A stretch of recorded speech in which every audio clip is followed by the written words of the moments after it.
नमस्कार। अक्सर आप प्रधानमंत्री नरेंद्र मोदी, गृह मंत्री अमित शाह और बीजेपी के राष्ट्रीय अध्यक्ष जो भी हो और बीजेपी के नेताओं को ये कहते सुनते होंगे कि पश्चिम बंगाल में विचारधारा की दृष्टि से भारतीय जनता पार्टी का जीतना बहुत ज़रूरी है। भारतीय जनता पार्टी का जीत का परचम पश्चिम बंगाल में लहराना जरूरी है। दरअसल आज़ादी के वक्त से ही जिस तरह की राजनीति पश्चिम बंगाल में हुई, भारत के विभाजन का दो राज्यों ने दंश बहुत झेला, एक पंजाब और एक बंगाल। बंगाल में मुस्लिम पॉपुलेशन बहुत ही ज़्यादा थी और इसके अलावा बंगाल में हिंदू खतरे में है। हिंदुत्व की बात बहुत पहले से हो रही थी।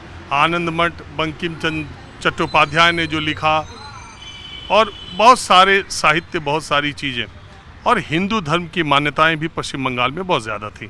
लेकिन इंटरेस्टिंग बात है कि हिंदुत्व की बात करने वाली भारतीय जनता पार्टी यहाँ पर अपना वो मुकाम नहीं बना पाई।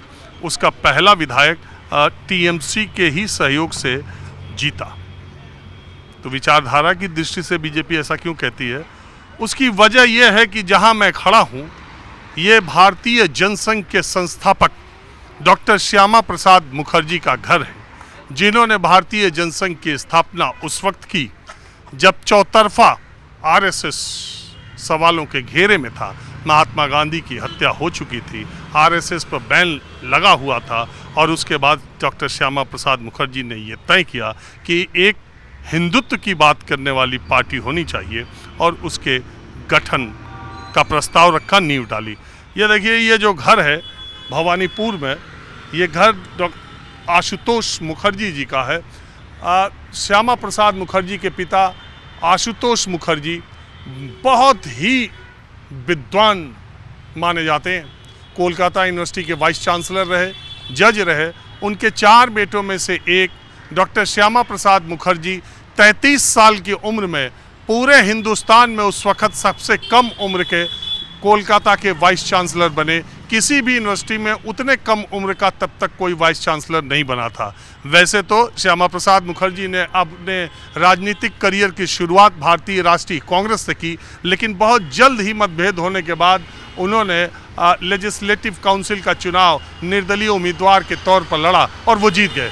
यह ऐतिहासिक इमारत जो आशुतोष मुखर्जी और डॉक्टर श्यामा प्रसाद मुखर्जी से जुड़ी हुई है, मैं और भी किस्से कहानियाँ जुड़ी बताऊंगा, लेकिन सबसे पहले आज भारतीय जनता पार्टी का राष्ट्रीय कार्यालय, आज भारतीय जनता पार्टी की कितने राज्यों में सरकारें हैं, न जाने कितने एमपी हैं, न जाने कितने मुख्यमंत्री मंत्री हैं, न जाने कितने एमएलएज हैं, लेकिन जिस आदमी ने भारतीय जनता पार्टी की नींव रखी, भारतीय जनसंघ की नींव रखी, उस व्यक्ति का घर अब किस अवस्था में है और कैसा है, पहले उसको दिखाता हूँ। आइए मैं यहीं से शुरू करता हूँ। चूँकि आशुतोष मुखर्जी, ये 150 साल पुरानी हेरिटेज बिल्डिंग है, 150 साल पहले की।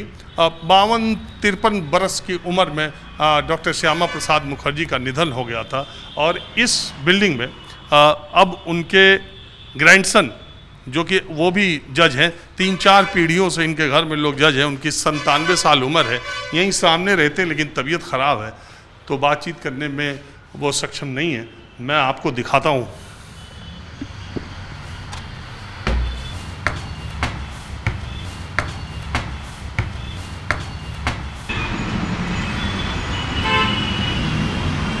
आशुतोष मुखर्जी साइंस सेंटर सब नाम है और यहाँ पर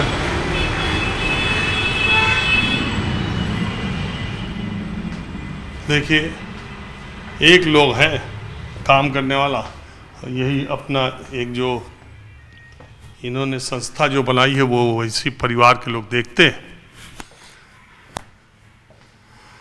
श्यामा प्रसाद मुखर्जी से जुड़ी तमाम तस्वीरें यहाँ पर हैं।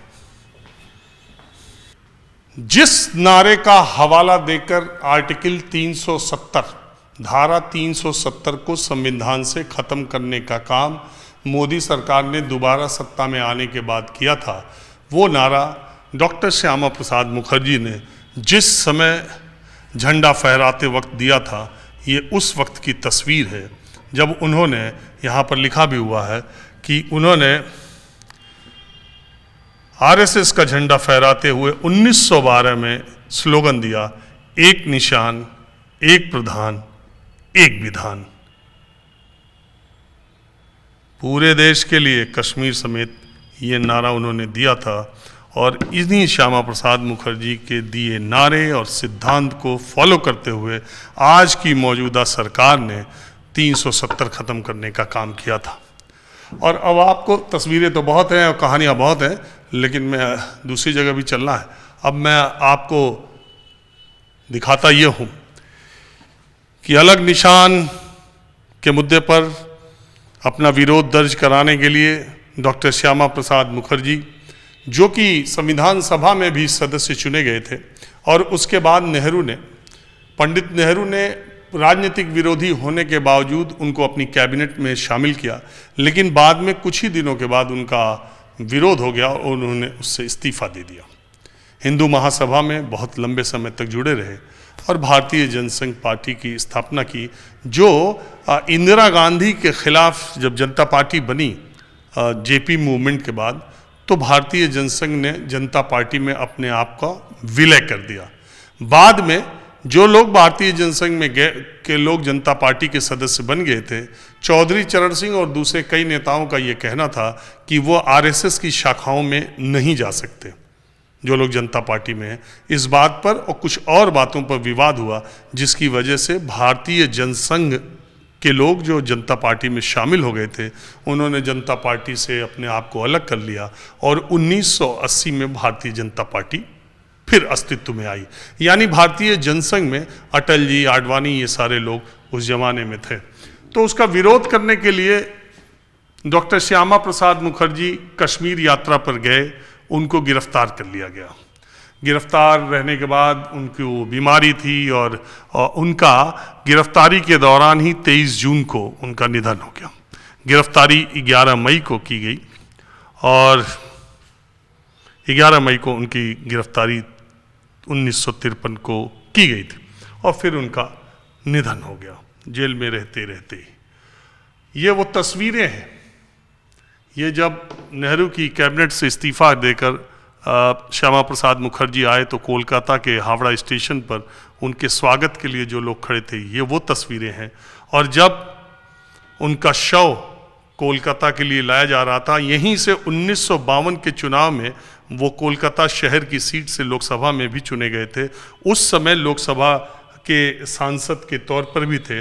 तो जब उनका पार्थिव शरीर कोलकाता लाया जा रहा था, तो कहते हैं कोलकाता की सड़कें पूरी भर गई थीं, लेकिन श्यामा प्रसाद मुखर्जी के निधन की खबर और उससे उपजी हुई सहानुभूति भारतीय जनसंघ ना हासिल कर सके, इसलिए उस समय ट्राम का किराया बढ़ाया गया 1 पैसा या कितना, और उसके लिए कम्युनिस्ट पार्टी ने उसी दिन कोलकाता बंद का आह्वान उसके बाद कर दिया था और वो घटना ज़्यादा बड़ी हो गई थी, ऐसा कहते हैं तब के आरएसएस के चिंतक। बहुत जगह ऐसा लिखा भी हुआ।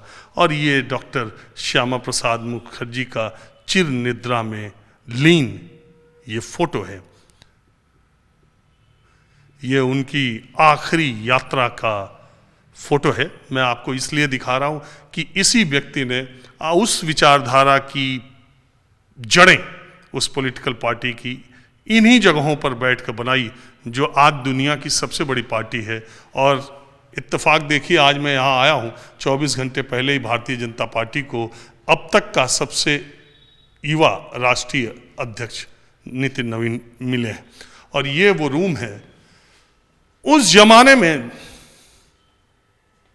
जो अभिजात्य वर्गीय लोग थे, उनके घर में एक डिलीवरी रूम भी हुआ करता था। ये वो डिलीवरी रूम है जिसमें श्यामा प्रसाद मुखर्जी के 4 भाई और 3 बहनों का जन्म हुआ।